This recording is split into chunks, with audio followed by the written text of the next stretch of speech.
This week, the last in a 5-part series, we're going to take a deeper dive into our final, possibly juiciest topic, resilience tools, the fourth drawer of tools in our self-care tool chest. Hi, I'm Wright, a licensed psychotherapist and an expert in childhood trauma recovery. Every bit of my work in the world, including today's episode, is designed to support those who come from childhood trauma backgrounds to have the best adulthood possible. I'm so glad you're here, and I hope that even one idea that I share can be of support to you. I'll also say, as we go through today's episode and you start to resonate with the idea of coming from a childhood trauma background, or if you think this material could be of support to you, please subscribe to this YouTube channel and come on over and sign up for my newsletter so you can get lots more content. I'll link to both of these things in the show notes. But for now, as part of helping you have the best adulthood possible, despite how you may have started out in life, we're going to explore today's topic, resilience tools in our self-care tool chest. In this episode, we'll cover the following. What do resilience tools even mean? Why are resilience tools important for our mental health? And I'll provide you with 6 resilience building tools. Before we dive into today's topic, again, I'll say I hope even one idea I share helps you. But more than that, I want you to know that no matter where you're starting from and no matter what your life looks like today, please remember, change is possible. With that in mind, let's begin this episode by exploring the following. What do resilience tools even mean? Think of it this way. Coping tools are what we use in the moment when we feel a sudden surge of big feelings. Resilience tools, on the other hand, are what we utilize over a longer period of time when we encounter setbacks that trigger difficult emotions and cause us to feel demoralized. These emotions may not overwhelm us, but they still require processing to help us recover, adapt, and navigate through challenging times. In essence, resilience tools involve strategies and practices that enable us to bounce back from adversity, adjust when faced with changes, and attempt to thrive despite difficulties. These tools contribute to a growth mindset, distinguishing them from the basics of biopsychosocial health, emotional regulation techniques, and immediate coping skills. Resilience tools, as you can see though, also play a really important role in our mental health, which is why I think they take up a whole drawer in our proverbial self-care tool chest. But let's unpack this more. Why are resilience tools so important for our mental health? Resilience tools help us build emotional strength by encouraging positive thinking patterns and fostering a sense of control and agency over our lives. Think of it like training in the gym to develop more stamina and pack on muscle mass to gain strength. By regularly practicing these tools, we can grow our capacities to better manage stress, reduce anxiety, and improve our ability to handle life's challenges. All this may mean we rely on those coping skills I mentioned less and less. Okay, what's the science behind this versus just my creative gym analogy? The broaden and build theory of positive emotions suggests that positive emotions enhance resilience by expanding the range of potential coping strategies, which can protect against stress and reduce anxiety and depressive symptoms.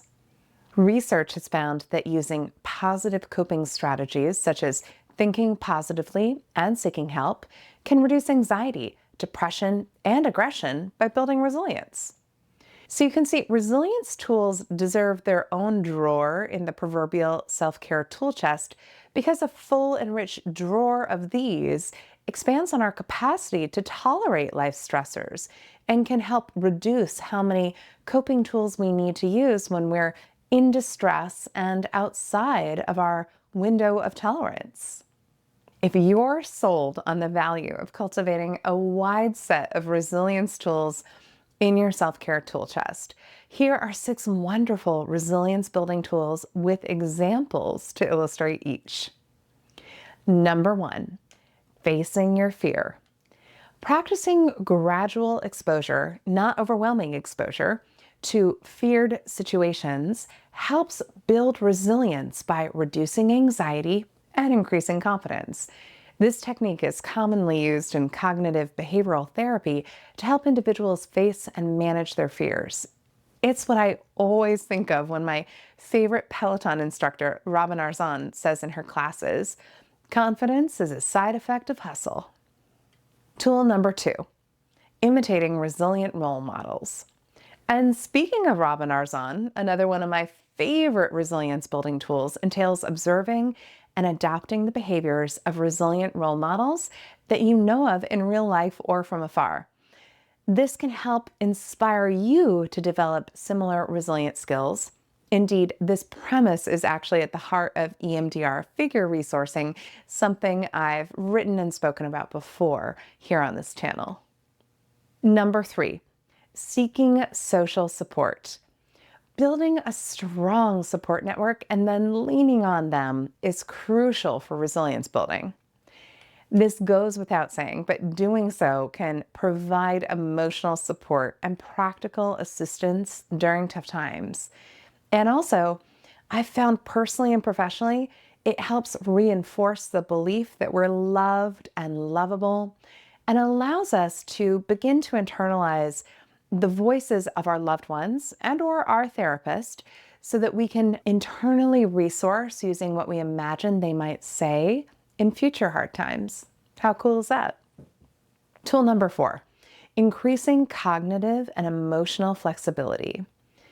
Cognitive behavioral techniques such as cognitive restructuring, a technique that involves identifying and changing ineffective thinking patterns to be more effective, helps us increase our flexibility in responding to stress.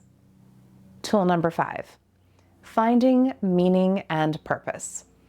Esoteric though this may seem, research shows us that a sense of purpose can help us reframe stressful situations and recover emotionally from negative experiences more effectively. And studies also show that having a strong sense of purpose has been linked to improved physical and mental health outcomes, such as lower mortality rates and reduced incidence of chronic illnesses. This indicates that purpose-driven activities enhance overall resilience. Now, full disclosure, I feel truly lucky to feel like this work is my life's work, and it gives me a ton of meaning and purpose, right?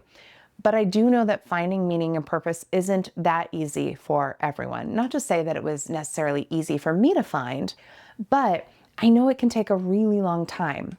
Still though, I do think it's possible, and I think it's a wonderful resilience building tool when we do find it.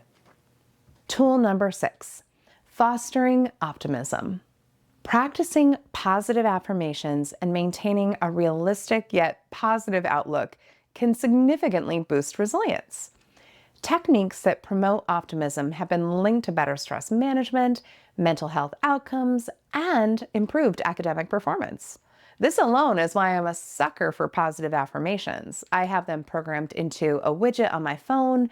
I have them as standalone sentences printed out all over the vision boards behind my desk. And I literally say my optimistic affirmations every morning after completing my morning pages, my morning journaling. It's a little extra, I know, but it's one of my top resilience building tools. Okay, so now we've gone over 6 wonderful resilience building tools. I would now love to hear from you in the comments below. Which of these tools resonated with you the most? Which seems like the most fun or the easiest to begin implementing? Or if you have a tried and true resilience building tool that I didn't list here, what is it? If you feel so inclined, please leave a message in the comments below so that someone else can learn from your wisdom and from your share. You never know who on the other side of the world you might help when you share a little bit of your own story. Now, If you are curious, hey, do I come from a childhood trauma background and you're just not sure? I'd invite you to take my signature quiz. Do I come from a childhood trauma background?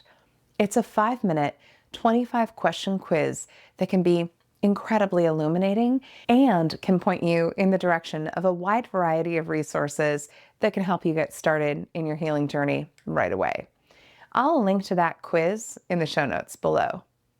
Plus, when you take the quiz, you'll be added to my mailing list where you'll receive twice a month letters from me with original high quality pieces, including accompanying YouTube videos and audios you can stream, plus insider information from me that I only share with my newsletter readers, including photos from my daily life and stories from my day-to-day life where I'm recovering from my own childhood trauma, as well as my general adulting that I do. My newsletters are the only place to really connect with me in that very, very intimate way. So even if you don't want to take the quiz, I encourage you to still sign up for my newsletter. I'll link to both of these things in the show notes below, though. I want to thank you so much again for your time today. I hope even one thing I shared felt supportive to you.